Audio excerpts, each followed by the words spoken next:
দেশের দক্ষিণ পশ্চিম উপকূলীয় জেলা সাতক্ষীরা ধীরে ধীরে যেন আগুন স্তরে পরিণত হয়েছে।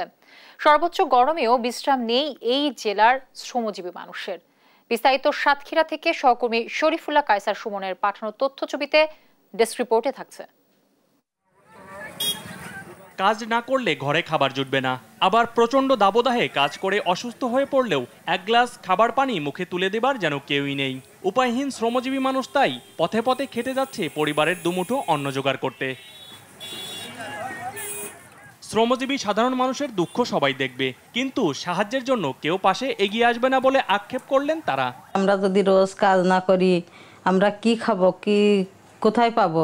আমাদের দেওয়ার মতো মানুষ নাই, আমরা এক গ্লাস পানিও আমাদের কিনে খেতে হয়। আমরা যদি একদিন না আসি তা আমাদের বাচ্চাদের মুখে আমার কিছু তোলার মতো ক্ষমতা আমার থাকে না। ভ্যান না চালিয়ে খাওয়ায় না, কি করবো? এখন তো খেতে হবে, চুরি তো করবো না, খেটে খাইতে হবে। আবহাওয়া অফিসের ইনচার্জ বললেন, এক সপ্তাহের আগে সাতক্ষীরা উপকূলে কোনো বৃষ্টির সম্ভাবনা নেই, আর সেই সাথে চলছে সর্বোচ্চ তাপমাত্রার রেকর্ড। কিছুদিন যাবৎ সাতক্ষীরা সহ সারা দেশে এরকম তাপপ্রবাহ বয়ে যাচ্ছে। এরকম তাপপ্রবাহ 2 থেকে 3 দিন থাকার সম্ভাবনা রয়েছে। মে মাসের প্রথম সপ্তাহের শেষের দিকে বৃষ্টিপাত হওয়ার সম্ভাবনা আছে। বৃষ্টিপাত হলে সাতক্ষীরা সহ সারা দেশের তাপমাত্রা কিছুটা কমবে।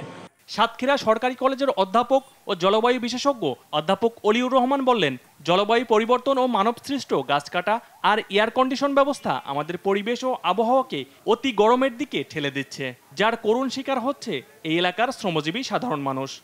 বাসযোগ্য যে পরিবেশ ছিল সেটা বসবাসের অযোগ্য করে তুলছি।